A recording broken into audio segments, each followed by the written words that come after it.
لوحنا الدم تاخندا واستولوا الأغلي نندا أين أيلا هيسئتم إن أيلو مودي جدا وتكا إن الحمد لله نحمده ونستعينه ونستغفره ونعوذ بالله من شرور أنفسنا ومن سيئات أعمالنا من يهده الله فلا مضل له ومن يضلله فلا هادي له وأشهد أن لا إله إلا الله وحده لا شريك له وأشهد أن محمدا عبده ورسوله يا أيها الذين آمنوا اتقوا الله حق تقاته ولا تموتن إلا وأنتم مسلمون يا أيها الناس اتقوا ربكم الذي خلقكم من نفس واحدة وخلق منها زوجها وبث منهما رجالا كثيرا ونساء واتقوا الله الذي تساءلون به والأرحام إن الله كان عليكم رقيبا يا أيها الذين آمنوا اتقوا الله وقولوا قولا سديدا يصلح لكم أعمالكم ويغفر لكم ذنوبكم ومن يطع الله ورسوله فقد فاز فوزا عظيما أما بعد فإن أصدق الحديث كتاب الله وخير الهدي هدي محمد صلى الله عليه وسلم وشر الأمور محدثاتها وكل محدثة بدعة وكل بدعة ضلالة وكل ضلالة في النار. قال الله تبارك وتعالى في القرآن الكريم والفرقان المجيد اقترب للناس حسابهم وهم في غفلة معرضون.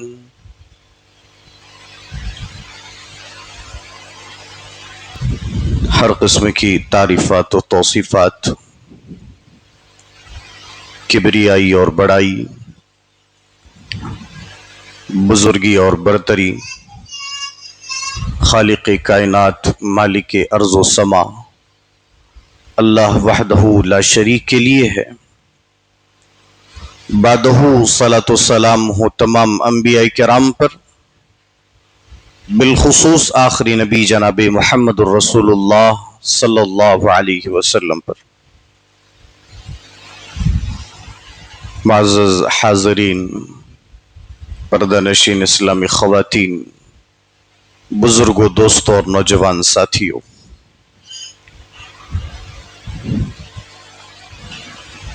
عنوان کی وضاحت اور عنوان کا علم پہلے ہی آپ لوگوں کو ہو چکا ہوگا۔ فکر آخرت یہ ایک ایسا موضوع ہے جس کا کوئی ٹائم نہیں ہے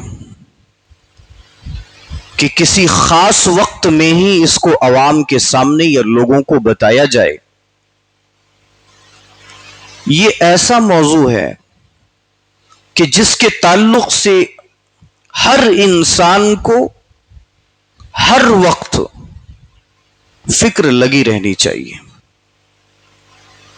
فکر آخرت کا مطلب ہی یہ ہے کہ آخرت کی فکر اگر بندہ ہر عمل میں، ہر قول میں گفتار میں، رفتار میں، ہر اعتبار سے اگر اس آخرت کی فکر کو اپنے ذہن میں بسا لے تو کیا خیال لے ایک آدمی کے دل میں آخرت کی فکر بھی ہو اور وہ گناہ کے راستے پر بھی چل پڑے گا؟ ایسا نہیں ہوتا ہے۔ تو عنوان کے لحاظ سے ہمیں چاہیے کہ ہم آخرت کی فکر کریں، لیکن کس طرح سے؟ ہمارے دلوں میں کیا کیا ہونی چاہیے کہ جس سے ہم آخرت کی فکر کریں، اور ہمارے نبی کریم صلی اللہ علیہ وسلم اور ان کے ساتھ میں رہنے والے صحابہ کرام رضوان اللہ علیہم اجمعین نے آخرت کی فکر کو کس طرح سے لازم پکڑا، مضبوطی سے اس کو تھامے رکھا، اور زندگی کے آخری لمحات تک بھی اس آخرت کو بھلایا نہیں۔ دو حصوں میں ہم اپنی بات کو پیش کریں گے۔ پہلا حصہ آخرت کیا ہے، کیا کیا ہوگا اس دن، اور دوسرا حصہ کہ کس طرح سے اس آخرت کے دن کو یاد کر کے ہمارے اسلاف، کبار صحابہ کرام اور خود نبی کریم صلی اللہ علیہ وسلم جو معصومان الخطا تھے، گناہوں سے پاک تھے، باوجود اس کے اپنی آخرت کی فکر کیا کرتے تھے۔ یہ بات واضح ہونا چاہیے کہ اللہ کے رسول صلی اللہ علیہ وسلم نے یہ بیان فرمایا، دنیا مطلب ہوا دنیا مومنوں کے لیے قید خانہ ہے، یہاں پر بہت زیادہ دل لگی کرنا اور اس دنیا کو بسانا، ایمان کی منزل کہاں ہے؟ آخرت ہے۔ یہ مسافر کی طرح اپنی زندگی دنیا میں گزارے، یہی تعلیمات ہے۔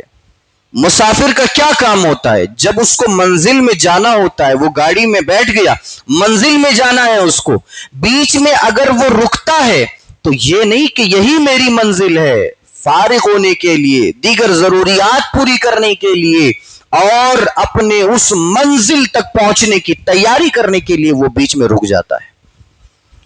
یہی حال ایک بندہ مومن کا ہے۔ یہاں پر ہم لوگ رکے ہیں اپنی آخرت بنانے کے لیے، اپنی آخرت سنوارنے کے لیے۔ یہاں پر ہمیں اپنا منزل سمجھ کر کے رکنا نہیں ہے۔ نبی کریم صلی اللہ علیہ وسلم کے اندر فکر آخرت کس طرح تھی؟ پہلے سفید ہو گئے، کہا اللہ کے رسول آپ کے بال سفید ہو گئے۔ نبی کریم صلی اللہ علیہ وسلم نے ارشاد فرمایا، ہاں مجھے سورہ ہود اور اس جیسی صورتوں نے بوڑھا کر دیا۔ کیا مطلب ہے؟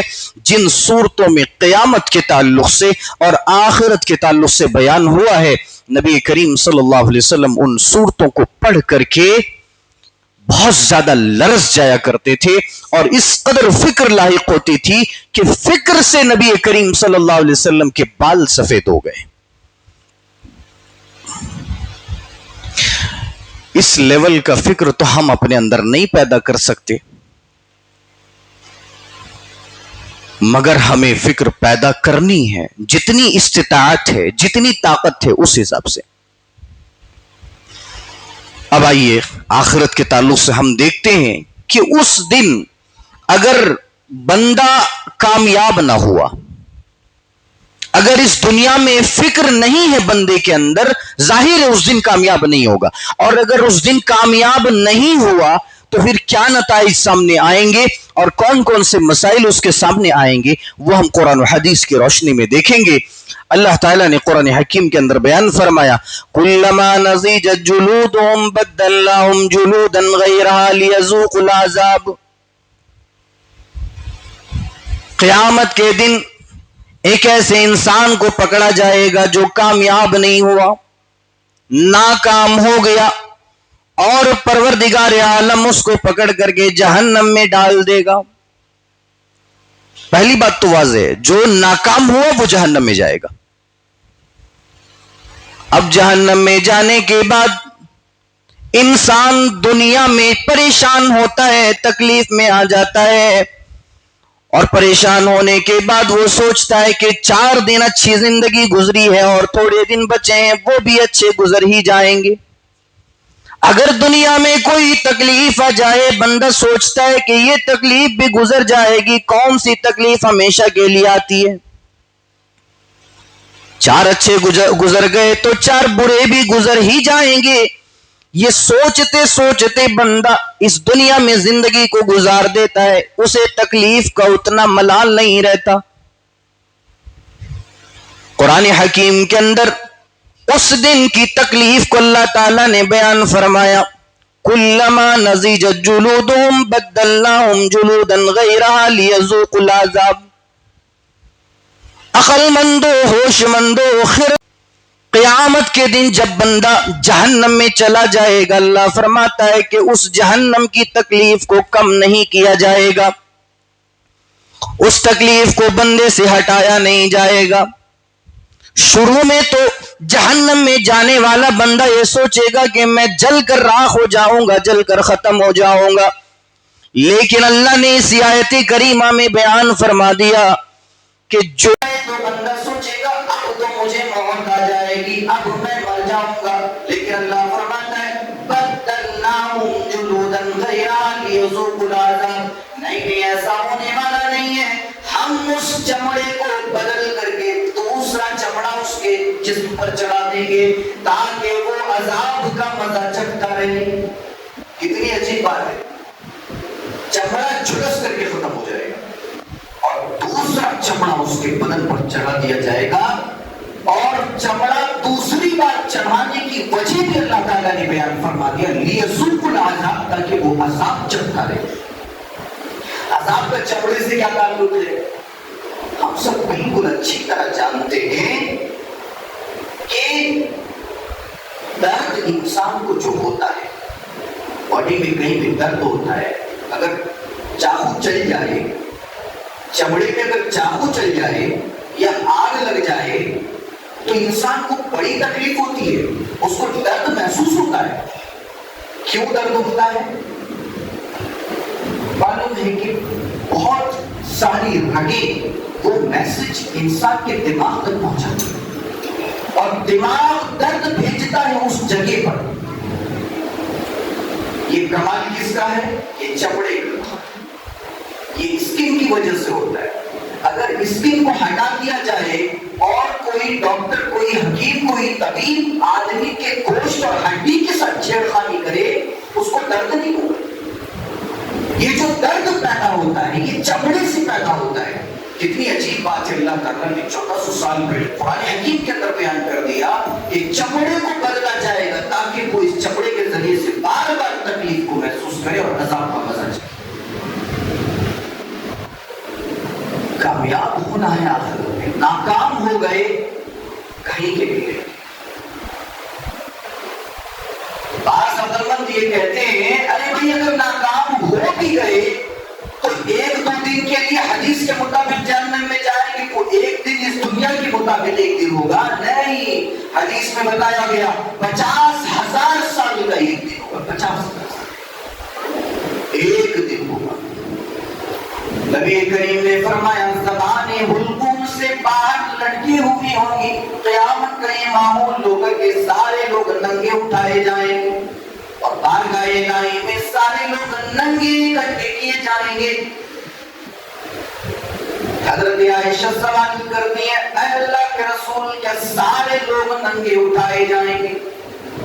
فرمایا اے عائشہ سارے لوگ ننگے اٹھائے جائیں گے، کوئی ایسا انسان نہیں ہوگا جس کو کپڑا پہنا کر کے قبر سے اٹھایا جائے گا، سارے لوگ ننگے اٹھائے جائیں گے۔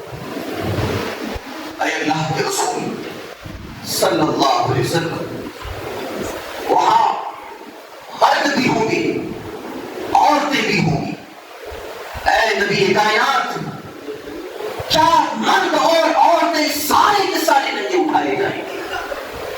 کہا عائشہ ہاں سارے لوگ ننگے اٹھائے جائیں گے اور رب کی بارگاہ میں برہنہ سارے کے سارے لوگ حاضر ہوں گے۔ اے اللہ کے رسول صلی اللہ علیہ وسلم کیا انبیاء کرام بھی ننگے اٹھائے جائیں گے؟ فرمایا نبی کائنات صلی اللہ علیہ وسلم نے عائشہ سارے کے سارے انبیاء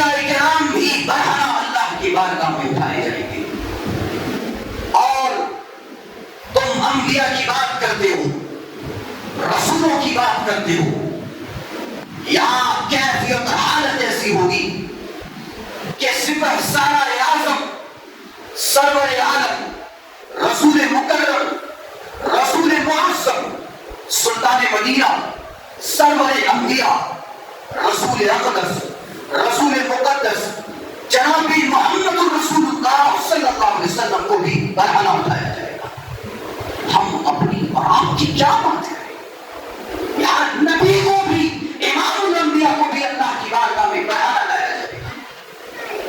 یہ لمحہ اور یہ منظر دل دہلا دینے والا نہیں ہے. انسان اگر ان چیزوں کو اپنی نظروں کے سامنے لائے رونگٹے کھڑے ہو جائیں انسان کے، لیکن کہ دنیا بدل جائے گی. واقعات تو ایک مناظر سے حضرت عائشہ پریشان ہو گئی. اے اللہ کے رسول صلی اللہ علیہ وسلم، مرد بھی ہوں گے، عورتیں بھی ہوں گی، عورتیں عورتوں کو دیکھیں گی اور عورتیں مرد کو دیکھیں گی، مرد عورتوں کو دیکھیں گے، سب آپس میں ایک دوسرے کو دیکھ رہے ہیں. اے نبی کریم صلی اللہ علیہ وسلم، شرم نہیں آئے گی، حیا نہیں آئے گی؟ کہا اللہ کے رسول صلی اللہ علیہ وسلم نے عائشہ تکلیف اس قدر ہوگی، ہولناکی کا یہ عالم ہوگا، ڈر اور خوف کا وہ ماحول ہوگا، کسی کو کسی کی طرف دیکھنے کی جرات ہی نہیں ہوگی. یہ دنیا کا معاملہ ہے جی، یہ دنیا کا معاملہ ہے. پتہ چل جائے کوئی خوبصورت عورت باہر چل رہی ہے، خوبصورت چھوڑیے بدصورت کے بارے میں پتہ چل جائے، چھانکنے کے لیے چل جاتے. اور اگر معلوم ہو جائے کہ برہنہ ہے، محلہ جمع ہو جائے گا. یہ حالت، یہ کیفیت اس دنیا کی.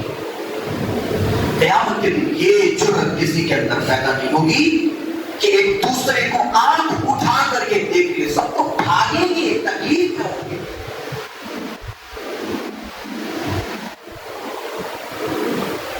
اور پھر اللہ کے رسول صلی اللہ علیہ وسلم نے قرآن حکیم کی آیت تلاوت فرمائی، ذرا اس کو بھی سنتے جائیں. یا ایھا الناس اتقوا ربکم ان زلزلۃ الساعۃ شیء عظیم. اے لوگو، اللہ سے ڈرو، قیامت کا جو لمحہ ہے بہت بڑی چیز ہے. ان زلزلۃ الساعۃ شیء عظیم یوم ترونها تذهل كل مرضعة عما ارضعت وتضع كل ذات حمل حملها وترى الناس سکارى. اللہ کے رسول صلی اللہ علیہ وسلم نے آیت تلاوت فرمائی، جس آیت کریمہ میں اللہ تعالیٰ نے قیامت کی ہولناکی کو بیان فرمایا اور کہا کہ تو اس دن دیکھے گا حاملہ عورتوں کے حمل گر جائیں گے، ثابت ہو جائیں گے. دودھ پلانے والی مائیں اپنے دودھ پیتے بچے کو بھی چھوڑ دیا کریں گی. ان تمام مناظر سے معلوم ہوتا ہے کہ قیامت کتنی تکلیف دہ ہوگی اور کتنا ٹینشن دینے والی چیز ہے.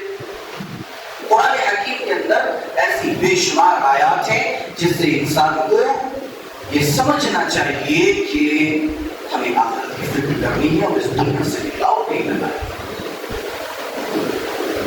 معلوم ہونا چاہیے حضرت ابو بکر رضی اللہ تعالی، یہ جلیل القدر صحابی رسول نبی کریم صلی اللہ علیہ وسلم کے ساتھی صدیق، کتنی فکر کرتے تھے آخرت کی، کس قدر سے آخرت کی فکر کا انہیں خیال آتا تھا. اور یہ دنیا میں رہتے تھے، چیزوں کو دیکھتے تھے، اللہ کی بنائی ہوئی دیگر مخلوقات کو دیکھا کرتے تھے. اور جناب ابو بکر کے ساتھ ساتھ حضرت عمر بھی یہ دل ہی دل میں سوچا کرتے تھے، کاش میں انسان نہ ہوتا، میں پیدا نہ کیا جاتا. حضرت عمر فرماتے کہ کاش مجھے میری ماں نہ چاہتی، میں پیدا نہ ہوتا. درخت کے تنکے کو دیکھتے تھے اور کہتے تھے کہ کاش میں یہ تنکا ہوتا، میں اس خفاشات کی مانند ہوتا جو کہیں نہ کہیں جلا دیا جاتا یا کوڑے میں پھینک دیا جاتا. میں انسان بنا کر کے پیدا کیا گیا ہوں اور انسانوں سے اللہ تعالیٰ کا وعدہ ہے کہ ہم تمہیں دوبارہ زندہ کریں گے اور ہم اپنے پاس تمہیں لائیں گے، ہمارے سامنے تمہیں حاضر ہونا ہے اور حساب و کتاب دینا ہے. یہ خیال حضرت عمر کو پریشان کر رہے. حضرت ابو بکر رضی اللہ تعالی کیا ضرورت تھی انہیں آخرت کے تعلق سے فکر کرنے؟ کیا ضرورت تھی؟ نبی کریم صلی اللہ علیہ وسلم نے تو فرما دیا رضی اللہ عنہم ورضوان، ارے تم سب کے سب اللہ سے راضی ہوئے اور اللہ تعالیٰ تم سے راضی ہو گیا. یہاں تک کہ اللہ کے رسول نے فرمایا 10 ایسے لوگوں کا نام لے لیا اپنی حیات طیبہ میں کہ یہ سارے کے سارے لوگ جنتی ہیں، یہ جنت میں جائیں گے. اس قدر بشارت دینے کے بعد بھی حضرت ابو بکر کو کتنی فکر ہے.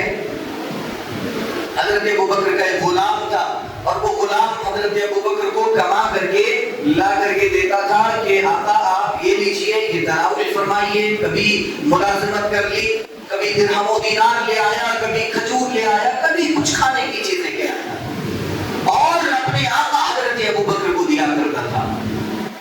حضرت ابو بکر رضی اللہ تعالی حدیث کے مطابق اگر غلام کمائی کر کے آقا کو لا کر کے دے تو آقا اس کمائی کو استعمال کر سکتا ہے. کبھی کبھار پوچھا کرتے تھے کہ بھئی یہ جو تم لائے ہو یہ حلال ہے کہ حرام ہے؟ تو وہ غلام کہتا تھا حلال. ایک وقت ایسا آیا کہ یہ بندہ حرام کا اٹھا کر کے لایا اور حضرت ابو بکر کو دے دیا. بخاری کی روایت تھی. حضرت ابو بکر نے اس کو تناول کر لیا اور بعد میں پتا چلا، فوری بات پتا چلا کہ یہ حرام کا ہے. کیا کیا غلام نے؟ کھجور لایا اور کھجور لا کر کے حضرت ابو بکر کو دے دیا. جناب ابو بکر سوال کرتے ہیں یہ حرام کا تو نے مجھے کھلا دیا ہے، اب جا پانی لے کر کے آ. وہ غلام گیا اور پانی لے کر کے آیا. حضرت ابو بکر پانی پیتے ہیں، اتنا پیتے ہیں کہ سیر ہو جاتے ہیں، پیٹ بھر جاتا ہے اور حلقوم میں انگلی ڈال کر کے جو بھی حرام کا کھجور کھایا تھا پورا کا پورا الٹی کر کے وہ مٹی کے ذریعے سے باہر پھینک دیا. بار بار ایسا ہی کرتے گئے جب تک کہ دل کو اطمینان نہیں ہوا، تب تک پانی پیتے رہے اور حلقوم میں انگلی ڈال کر کے اندر کھایا ہوا سارا کا سارا کھانا باہر پھینک دیا. حضرت ابو بکر نے پوچھا یہ حرام کا تم کہاں سے اٹھا کر کے لائے؟ غلام کہتا ہے اے آقا کئی دنوں پہلے جب ایک عورت اور ایک مرد راستے سے گزر رہے تھے، میں نے اس عورت کو دیکھا وہ حاملہ ہے، میں نے کہہ دیا کہ بیٹا پیدا ہوگا. جب وقت آیا تو بیٹا ہی پیدا ہوا. وہ سامنے والے بندے نے مجھے بہت بڑا گیانی اور جوتش سمجھ لیا اور وہ سمجھ کر کے مجھے کھجور لا کر کے دے دیا. وہی کھجور میں لا کر کے آپ کے سامنے پیش کیا اور آپ نے تناول فرمایا. اے آقا یہ حرام کے کھجور تھے جو آپ نے تناول کیا، مجھے بتانا چاہیے تھا، میں نے بتایا نہیں. کیا ضرورت تھی؟ فَاتَّقُوا اللَّهَ مَا اسْتَطَعْتُمْ کے پیش نظر بندہ اتنا ہی ڈرے جتنا کہ اس کے اندر استطاعت ہے. یہ آیت ہے نا قرآن میں، فَاتَّقُوا اللَّهَ مَا اسْتَطَعْتُمْ، ڈرو تم اللہ سے جتنی تمہارے اندر طاقت اور حیثیت ہے، اپنی حیثیت کے مطابق اپنی ایمان کے مطابق اللہ سے ڈرو، لیکن بہت زیادہ اپنے آپ کو تکلیف میں نہیں ڈال دینا ہے. لیکن حضرت ابو بکر نے ایسا عمل اختیار کیا. کیا ضرورت تھی؟ چلو غلطی ہو گئی، انجانے میں کھا لیا، اللہ تو غفور الرحیم میں معاف کر دے، توبہ استغفار کر لیتے، آئندہ احتیاط کرتے کوئی چیز کھانے پینے کے معاملے میں. لیکن نہیں، حرام کا ایک لقمہ بھی پیٹ میں نہ جائے، انگلیاں ڈال کر کے پورا نکل کے پھینک. یہ کیا چیز تھی؟ یہ کیوں کیا؟ یہ آخرت کی فکر تھی، آخرت کے تعلق سے فکر تھی دل میں. یہی وجہ ہے. معلوم ہے حضرت ابو بکر حضرت عمر رضی اللہ تعالیٰ عنہ بے شمار واقعات آپ لوگوں نے سنے. میں ایک عجیب و غریب اور غیر مقبول واقعہ آپ لوگوں کی نظر کروں گا. حضرت عمر رضی اللہ تعالیٰ عنہ گشت لگایا کرتے تھے اور اپنے ساتھ میں اپنے غلام اسلم کو بھی ساتھ میں لے لیا کرتے تھے. ایک دفعہ گشت لگا رہے ہیں، ساتھ میں ان کا غلام بھی ہے، رات کا وقت ہے. حضرت عمر تھک ہار کر کے کہیں بیٹھ جاتے ہیں، لیکن غلام تھوڑا آگے آتا ہے، کبھی پیچھے جاتا ہے، کبھی دائیں کبھی بائیں. اس طرح سے وہ گشت لگا رہا ہے، حضرت عمر کا ساتھ دے رہا ہے. ایک گھر سے آواز آ رہی ہے، ایک بچی کی آواز ہے اور ماں بچی سے کہہ رہی ہے کہ بچی دودھ میں پانی ملا دے. بیٹی کہتی ہے ماں میں اس دودھ میں پانی نہیں ملا سکتی۔ کہا گھر میں تنگی ہے، پریشانی ہے، تھوڑا سا پانی ملا دے، کس کو پتا چلے گا؟ کہا نہیں میں نہیں ملا سکتی، امیر المومنین نے مجھے اس چیز سے منع فرمایا ہے۔ کہا امیر المومنین تو نہیں دیکھ رہے ہیں، دودھ میں پانی ملا دے۔ کہا کہ اگر امیر المومنین نہیں دیکھ رہے تو عمر کا رب ضرور دیکھ رہا ہے، وہ تو مجھے دیکھتا ہے کہ میں اس دودھ کے ساتھ کیا چھیڑخانی کر رہی ہوں۔ یہ پورا منظر غلام اسلم نے سنا اور آ کر کے حضرت عمر فاروق کو بتایا۔ عمر فاروق رضی اللہ تعالیٰ عنہ یہ سارا کا سارا معاملہ سننے کے بعد دوسرے دن اپنے دربار میں دونوں ماں بیٹی کو بلا گئے۔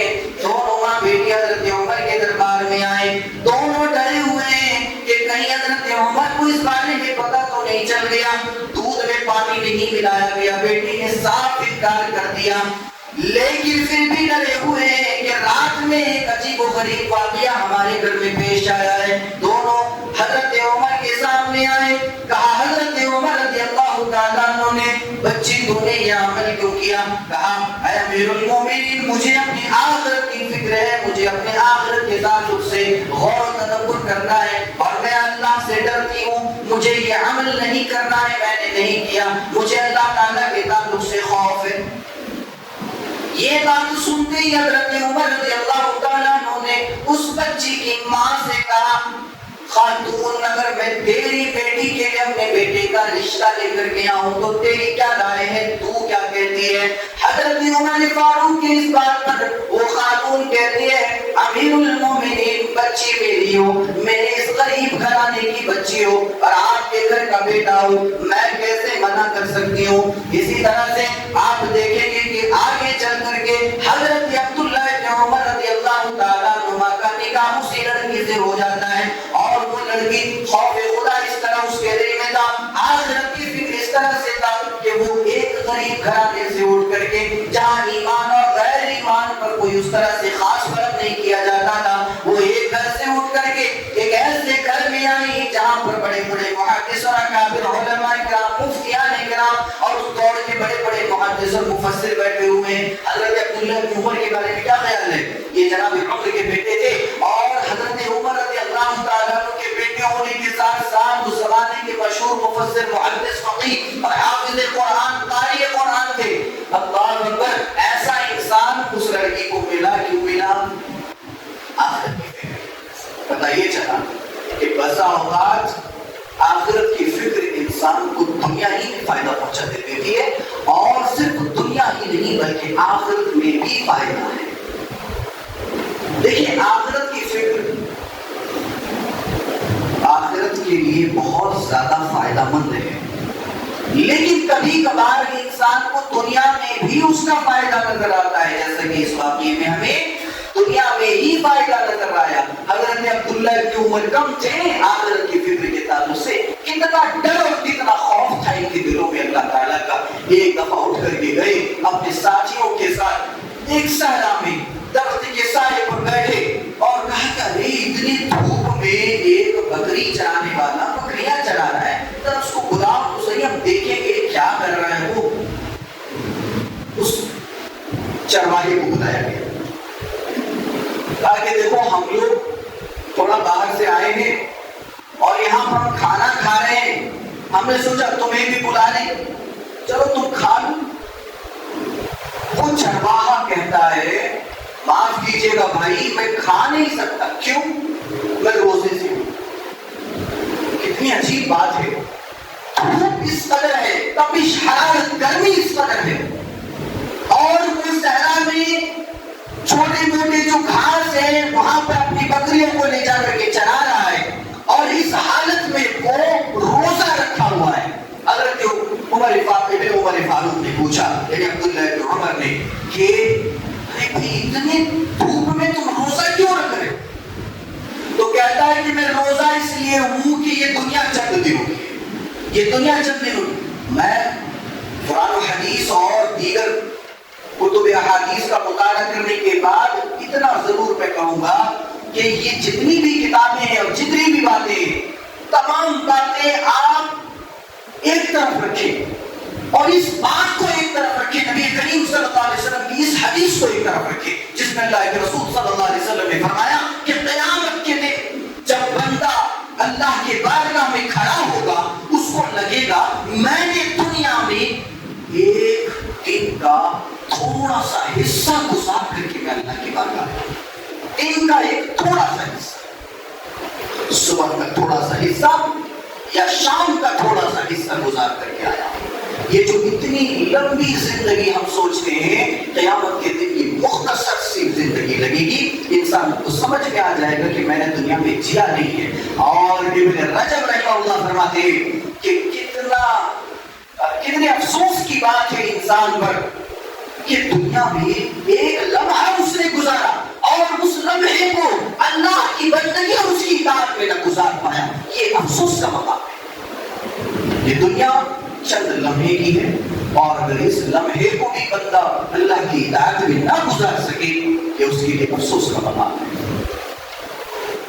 حضرت عمر فاروق کے بیٹے عبداللہ بن عمر رضی اللہ تعالیٰ عنہ حیران ہو گئے، پریشان ہو گئے، پشیمانی آ گئی، کہا کہ اس قدر دھوپ لرزہ دینے والی تکلیف میں تم روزہ رکھے، کون سا روزہ ہے بھائی؟ کہا نفلی روزے میں میں رکھ رہا ہوں تاکہ اللہ تعالیٰ کے ہاں میں مقبول ہو جاؤں، میری عبادتیں مقبول ہو جائیں۔ عبداللہ بن عمر رضی اللہ تعالیٰ سوچتے ہیں کہیں یہ دکھاوا تو نہیں کر رہا ہے، کہیں اس کے اندر ریاکاری تو نہیں ہے، یا اگر حقیقت میں یہ عبادت کر رہا ہے تو اس کی عبادت اس کو کتنا فائدہ دے رہی ہے۔ وہ جانچنے کے لیے حضرت عبداللہ بن عمر نے کہا تم بکریاں چرا رہے، بکری مجھے دے دو، اور مالک جب پوچھے تم سے تو کہہ دینا کہ جنگل میں چلا رہا تھا، بھیڑیا آ گیا یا کوئی موذی جانور آ گیا، اس نے حملہ کر دیا، بکری کو اٹھا کر کے لے گیا، یہ کہہ دینا اپنے مالک سے۔ اور اس زمانے میں یہ چیزیں ہوتی تھی، جنگلی جانور ایک جانوروں پر حملہ کر کے ایک دو جانور مار دیا کرتے تھے، یہ کوئی بڑی بات نہیں تھی اس زمانے میں۔ کہا یہ بات اپنے آقا سے، اپنے مالک سے کہہ دینا۔ حضرت عبداللہ بن عمر کی اس بات پر، اس چرواہے کا نام تھا عبداللہ بن دینار، عبداللہ بن دینار نام تھا اس کا۔ عبداللہ بن دینار نے کہا اگر میں اپنے مالک کو کہہ دوں کہ ایک بکری کسی جنگلی جانور نے مار کھایا میں دنیا میں بس ہو جاؤں، لیکن میں اپنے مالک کو کیا جواب دوں، میں اپنے رب کو کیا جواب دوں جو مجھے اب بھی دیکھ رہا ہے۔ میں اگر بکری اٹھا کر کے آپ کو دے بھی دوں، آپ مجھے اس کا معاوضہ، اس کی قیمت بھی دے دیں، اپنے مالک سے تو میں کسی طرح چھٹکارا پا لوں گا، لیکن اپنے رب سے کیسے چھٹکارا پاؤں گا جو مجھے ہر حال میں دیکھتا ہے۔ یہ بات سننا تھا حضرت عبداللہ بن عمر رضی اللہ تعالیٰ عنہ وہاں سے اٹھے، واپس آنے لگے اور بار بار اس کے جملے کو یاد کر کے رونے لگے، بہت زیادہ روئے، بہت روئے۔ آپ دیکھیں دونوں کے اندر آخرت کے تعلق سے فکر کیسے، حضرت عبداللہ بن عمر کے اندر بھی اور عبداللہ بن دینار کے اندر۔ یہ واقعات ہمیں بدلاتی ہیں کہ ہمیں آخرت کے تعلق سے فکر مند ہونا چاہیے، ہمیں آخرت کے تعلق سے فکر اپنے اندر پیدا کرنی چاہیے۔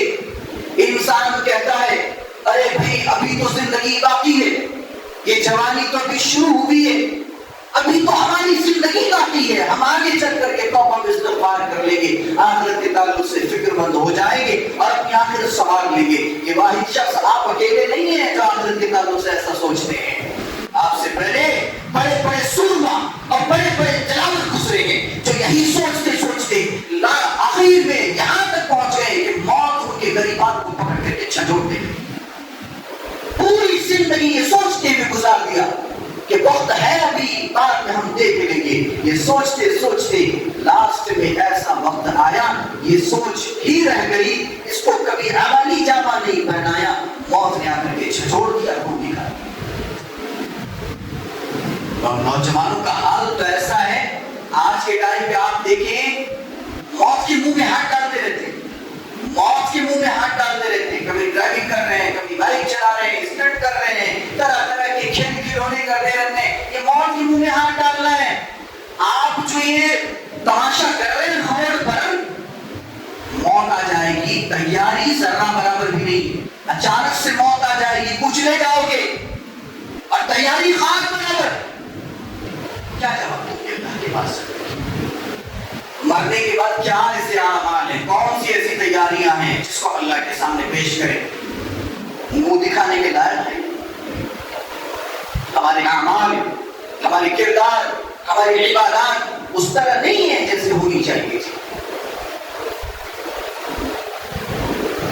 یہ سوچنا کہ ابھی وقت باقی ہے، زندگی باقی ہے، بعد میں دیکھ لیں گے، کر لیں گے، انسان کو تباہی کے دہانے پر لا کر کے چھوڑ دیتا ہے. وقت کا کوئی بھروسہ نہیں اور نہ ہی موت کا کوئی بھروسہ ہے. جب آئے گی اچانک سے آئے گی. اور آج تو ایسی حالت ہے کہ اچانک سے موت کی خبریں بہت زیادہ ہو گئی، خاص کر کے نوجوان طبقوں میں. پتا چلا اچانک سے کڈنی فیل ہو گیا، پتا چلا اچانک سے ہارٹ اٹیک آ گیا. یہ اچانک کی جو موت کی خبریں ہیں یہ بہت زیادہ وائرل. ابھی آج کے ٹائم کیا ہوا تھا؟ رضا اللہ عبد الکریم کا بہت بڑے عالم دین مبارک پور کے، بہت بڑے عالم دین تھے. قضاء و قدر اور مسئلہ تقدیر کے اوپر وہ خطاب کر رہے تھے، تقریر کر رہے تھے ممبئی کے ایک پروگرام میں. تقدیر کے وقت کے اوپر بیان کر رہے ہیں اور ان کی قضاء و قدر آپ پہنچتی اور وہیں کو اسٹیج پر ہی موت آ جاتی ہے. تقدیر کے اوپر بیان، موت و حیات کے اوپر تقدیر، اور تقریر کے فوری بعد موت آ جاتی ہے انتقال کرنا. کس کو معلوم ہے؟ ایک بڑے عالم دین، میں علماء کی بات کر رہا ہوں، بڑے عالم دین تھے، اچھے خاصے مقرر بھی تھے، نوجوان تھے، بمشکل 30-35 سال کی عمر، شادی شدہ تھے، بچے تھے. پروگرام کے لیے آئے کرلا سے، مہاراشٹر میں جو علاقہ ہے کرلا سے وہ ممبئی آئے. پروگرام رات میں کیا اور چونکہ ان کو مسجد میں ذمہ داری بھی تھی، فجر کی نماز بھی پڑھانی تھی، رات میں ہی وہ دوبارہ سفر کے لیے تیار ہو گئے.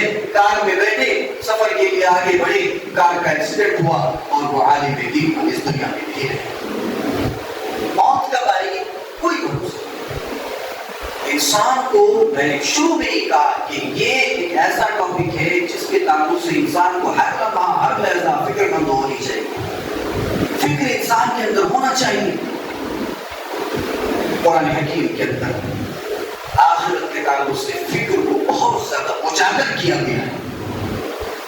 اور اگر مزید ہم آگے بڑھیں، یہ تو صحابہ کرام کے واقعات تھے. نبی کریم صلی اللہ علیہ وسلم خود کس طرح سے فکر مند ہوا کرتے تھے. ہمیشہ اللہ کے رسول صلی اللہ علیہ وسلم تہجد پڑھا کرتے تھے، تہجد ہمیشہ پڑھتے تھے. اور یہ بات میں آپ کے علم کے اضافے کے لیے بتا دوں کہ نبی کریم صلی اللہ علیہ وسلم پر تہجد فرض قرار دیا گیا. نبی کریم صلی اللہ علیہ وسلم پر تہجد فرض تھا. تہجد اللہ کے رسول کو پڑھنا ہی تھا.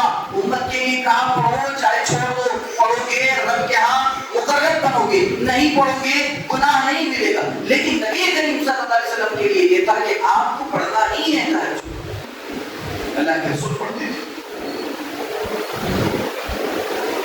ایک وقت ایسا ہے حضرت عائشہ رضی اللہ تعالی نبی کریم کے بستر کو بچھا دیا کرتی تھی سونے کے لیے.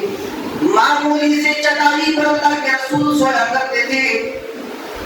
ایک وقت ایسا ہے کہ حضرت عائشہ نے اس چٹائی کو تھوڑا اور مزین کر دیا اور تھوڑا آرام دہ بنا دیا. نبی کریم رات میں سوئے اور پھر تہجد کے لیے نہ اٹھ پائے. صبح حضرت عائشہ سے پوچھا، عائشہ بستر میں کوئی تبدیلی کیے ہو؟ کہا ہاں اللہ کے رسول میں نے بستر کو تھوڑا سا آرام دہ بنا دیا.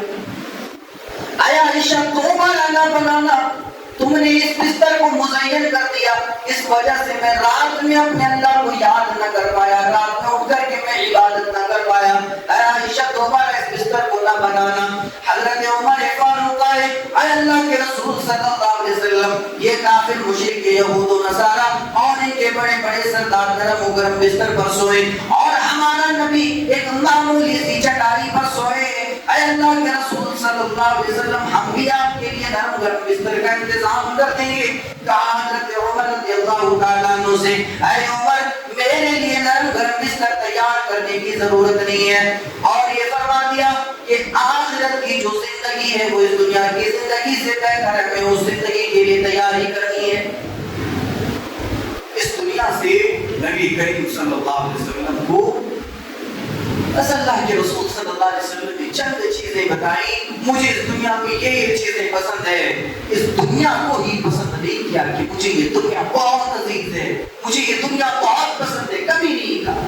چند چیزیں بتائیں، کہا مجھے اس دنیا میں خوشبو بہت اچھی لگتی ہے، خوشبو مجھے بہت پسند ہے، اللہ کے رسول کو خوشبو بہت اچھی ہے۔ اس دنیا میں ایک مخلوق ہے عورت، یہ میری بیویاں مجھے بہت عزیز ہے، مجھے بہت پسند ہے، میں اسے بہت محبت کرتا ہوں۔ ان چیزوں کے علاوہ آپ دکھائیں کہ کبھی اللہ کے رسول صلی اللہ علیہ وسلم نے کہا مجھے بڑا گھر پسند ہے، مجھے بڑی عمارتیں پسند ہے، مجھے محل پسند ہے؟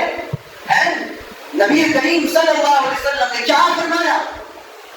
کہا کہ اگر میں اپنے رب سے کہوں کہ اللہ یہ احد پہاڑ مجھے سونے کا بنا دے، رب تعالیٰ مجھے یہ احد پہاڑ سونا بنا کر کے دے دے۔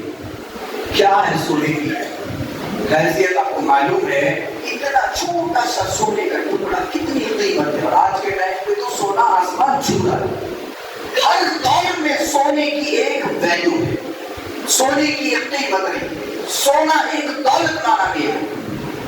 نبی کریم صلی اللہ علیہ وسلم نے فرمایا اگر میں اپنے پروردگار سے کہوں اے اللہ اس پہاڑ کو، احد پہاڑ کو جو حج عمرہ کرنے کے لیے گئے، معلوم ہے احد کا پہاڑ کتنا بڑا ہے، اگر میں کہوں کہ اللہ اس احد پہاڑ کو تو مجھے سونا بنا کر کے دے دے، رب تعالیٰ مجھے اس احد پہاڑ کو سونا بنا کر کے دے دے گا، میں جدھر جاؤں گا یہ پہاڑ میرے ساتھ اس طرف چلتا ہوا آئے گا، اور اس سونے کو میں جیسے چاہوں خرچ کروں گا، جہاں چاہوں خرچ کروں گا۔ لیکن نبی کریم صلی اللہ علیہ وسلم نے فرمایا میں ایسا نہیں چاہتا، میں نہیں چاہتا کہ مجھے وہ پہاڑ سونا بنا کر کے دیا جائے، بلکہ میں یہ چاہتا ہوں کہ میری آخرت بن جائے اور میری امت کی آخرت بن جائے۔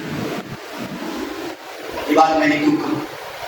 امت کے بارے میں بھی نبی کریم صلی اللہ علیہ وسلم نے کہا کہ امت کی بھی آخرت سنور جائے۔ کیوں؟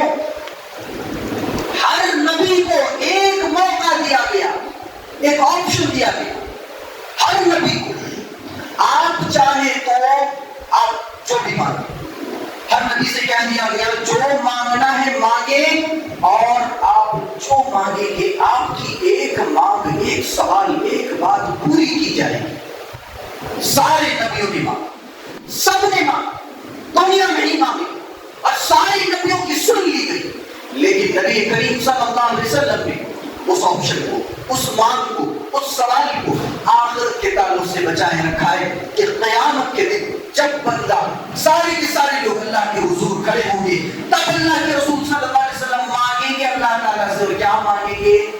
امتی اللہ سفارش کریں گے اپنی امت کی، یہ بچا کر کے رکھا ہے نبی کریم صلی اللہ علیہ وسلم۔ کتنے رحمت والے نبی تھے، اور کتنی اپنی ذات کے ساتھ ساتھ اپنی امت کے آخرت کی فکر تھی۔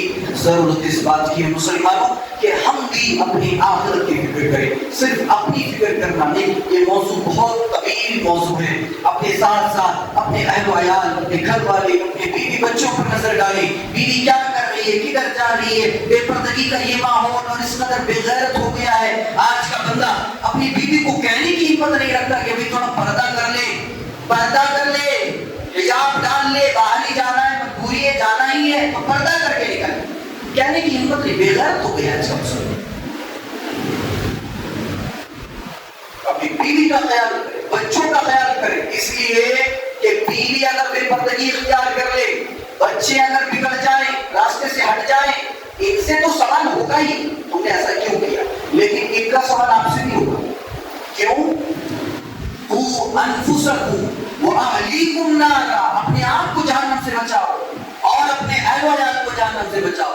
اس حکم اور اس امر کی واقعات اگر ہم دیکھیں گے تو بندے سے پوچھا جائے گا تو نے اپنے گھر والوں کو کیوں نہیں بچایا؟ کے ساتھ اپنے بیوی بچوں کی آخرت کی فکر کرے، اپنی آخرت کی فکر کرے۔ بندہ اس قدر بے حس ہو گیا ہے کہ اپنے گھر والوں کو خوش رکھنے کے لیے، اپنی بیوی کو خوش رکھنے کے لیے، بچوں کو خوش رکھنے کے لیے حرام کمائی کی طرف چلا جاتا ہے، حرام کماتا ہے، آخرت کی فکر نہیں ہوتی۔ اسی لیے اللہ تعالیٰ نے قرآن حکیم کے اندر بیان فرمایا کہ بندہ یہ سمجھ جائے تمہاری بیوی، تمہاری اولاد یہ تمہارے دشمن ہے، عدو لکم، یہ تمہارے دشمن ہیں.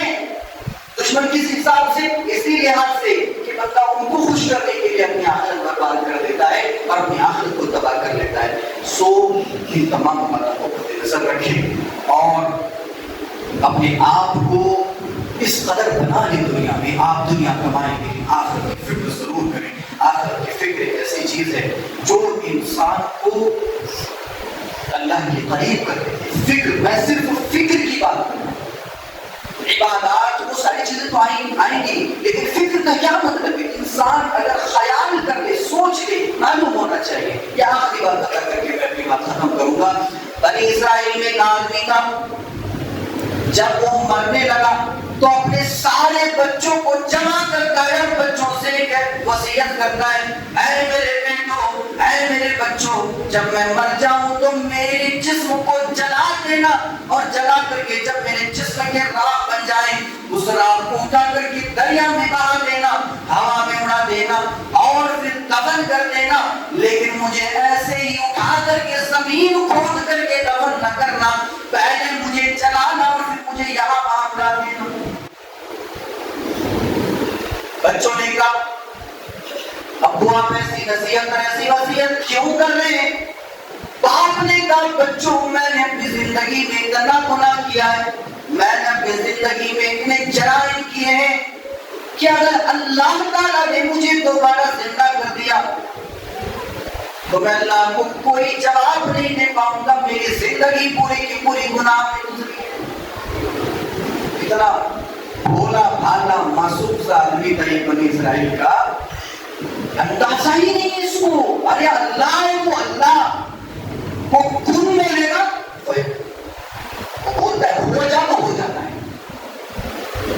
چاہے پھر انسان کا ایک ٹکڑا گوشت کا شیر کے منہ میں چلا جائے، ایک ٹکڑا چیتے کے منہ میں چلا جائے اور آدھا ٹکڑا پانی میں بچ جائے، آدھا جل کر کے راکھ ہو جائے، قیامت کے دن سب کو نکال کر کے جمع کیے.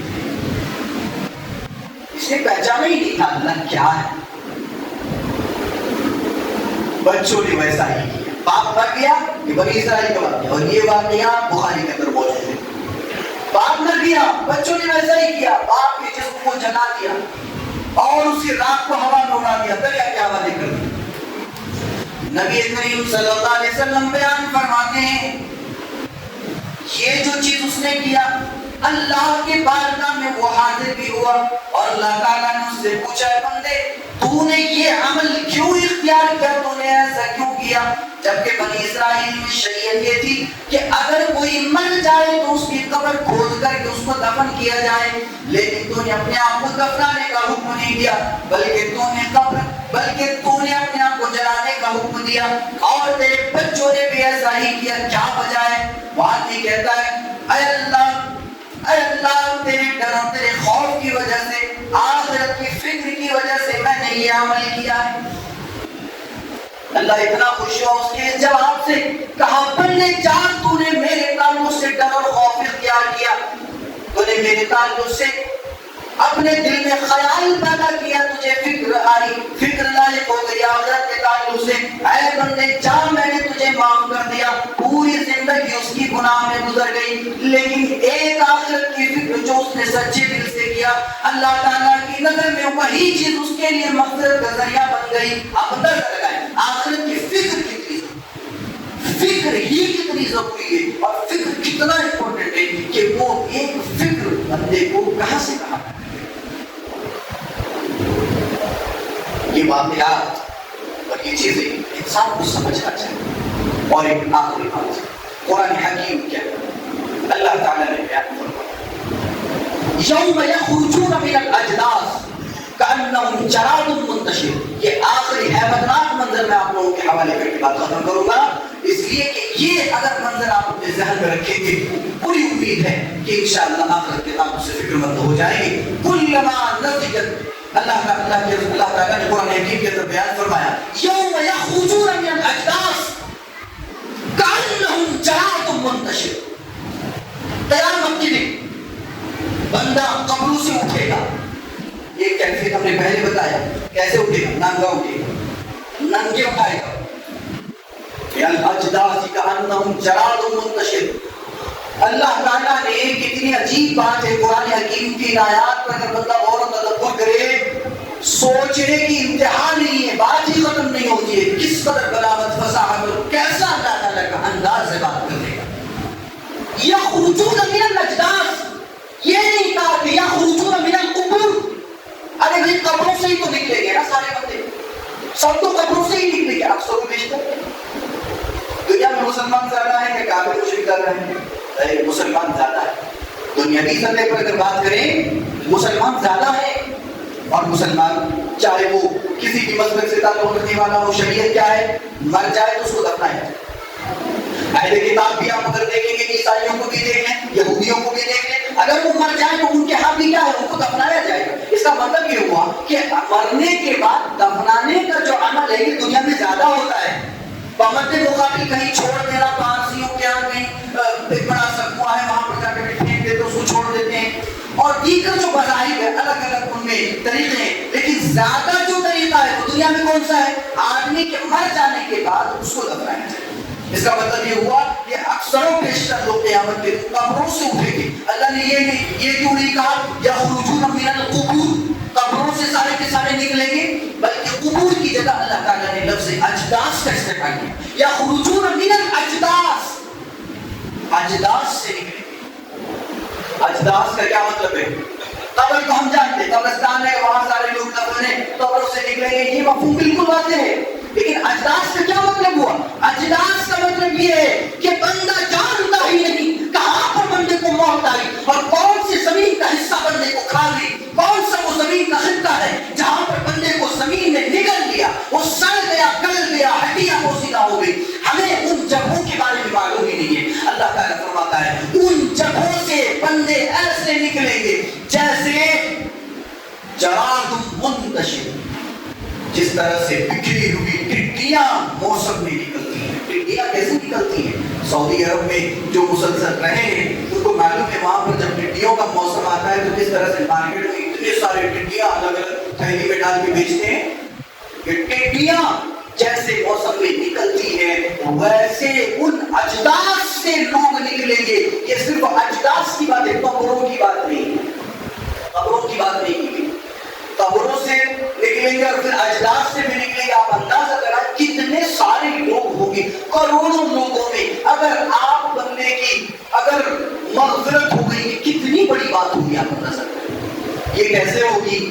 ایسا نہیں کہ مال چل جائے گا، پیسہ چل جائے گا، دنیا میں سلطان تھے ہم، بادشاہ تھے، بڑے پیسے والے رتبے والے نہیں، اللہ کا ڈر، اللہ کا خوف، آخرت کی فکر، یہ ساری چیزیں ایسی ہیں جو بندے کو اللہ تعالیٰ کے مقرر بناتی ہیں، یہ ساری چیزیں مغفرت کا ذریعہ بنتی ہیں۔ لہذا ہم تمام کو چاہیے ہم آخرت کی فکر کریں، ساتھ ساتھ اپنے گھر والوں کے بھی اللہ تعالیٰ سے دعا کریں، پروردگار آپ کی باتوں کو اچھی طرح سمجھنے اور باتوں پر غور و تدبر کر کے عمل کرنے کی توفیق عطا فرمائے۔